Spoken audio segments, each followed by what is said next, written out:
Hey, it's your buddy Peace and Harmony with you here today, zooming in on the concept of really trying to better understand the covert and the overt narcissist, and really seeing it from new eyes, from a new perspective.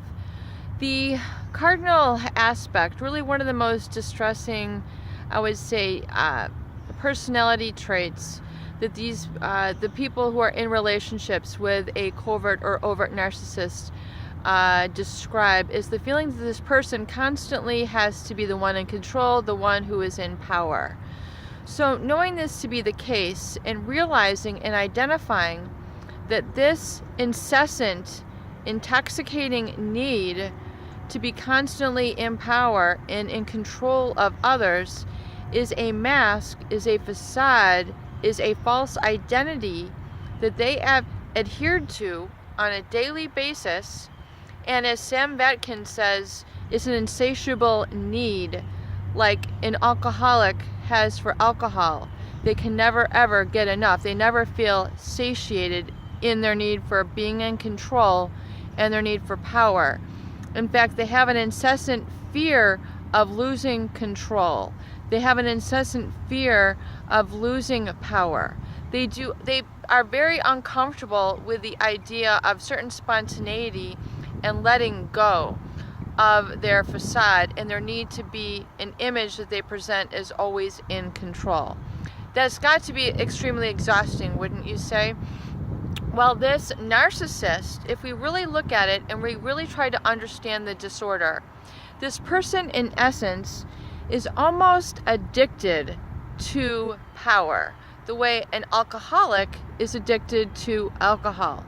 So we can draw the lines very clearly when we understand that if a regular person, a supply source, I know we're saying supply here, but, supply are people here. Let's not, call you a supply. That's not your identity. Hi, I'm supply. Who are you? I don't think that is what we're doing here. We're trying to understand some common terms and then the dynamics. In essence, when the narcissist is not in a position of control and not in a position of power, they feel very uncomfortable. They feel very threatened.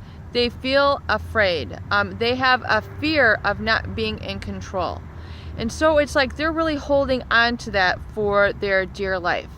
And really, I think part of the more important parts, or at least for myself as being a person, is that I can't constantly be in control of others. That is not a worthwhile pursuit. I don't feel that I should, have dominion over others. I think people are equals, and we come together to have an equal and fair and open discussion.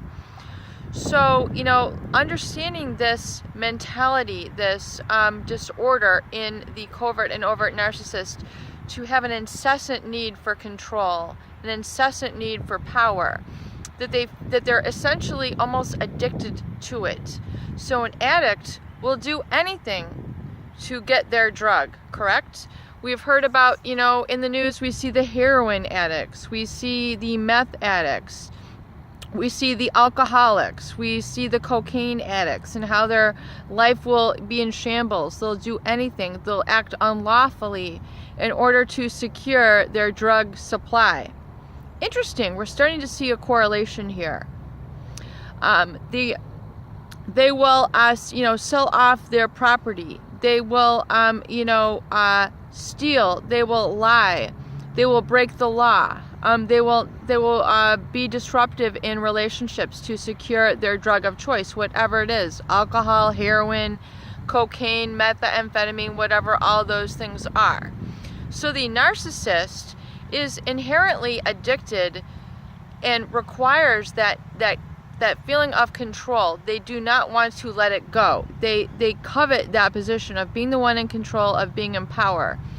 So that is why, they surround themselves with supply to keep them in that position of power. So they will utilize that sort of narcissistic rage when they feel threatened. In other words, when you try to have a conversation with them, A viewer had noted that one of his father, who is a covert narcissist,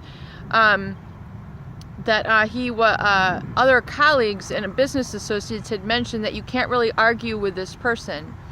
In other words, you can't really have a real, discussion on some hard and tough topics, which really, you should be able to have at least, sometimes a healthy debate. You should be able to say, well, I feel this, and this is why I feel this, because I've seen this, and this is a fact, and this is what occurs, and then they can come back with theirs. I mean, that's what a debate is. And oftentimes these people do not want to enter into a debate. They don't want to enter in discussion. They don't want to be exposed. They don't want to be human. They don't want to be equal. They don't want to, they don't want to be equal. That's a really crazy statement, but I think that's really what the narcissist is grappling with. They don't want to be equal. They don't want to feel vulnerable. They don't want to appear vulnerable. They don't want to appear weak. So they will do anything to help maintain that feeling of superiority and being in control. When really you have to put control in a greater power in life.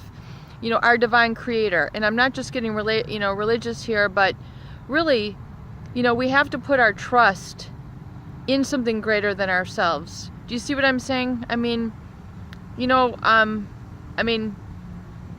to me, that is a comfort, and that is my, salvation, and that is, something that I have surrendered to.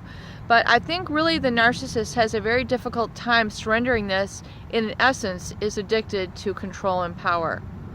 Peace and harmony with you here today. I hope these videos do help.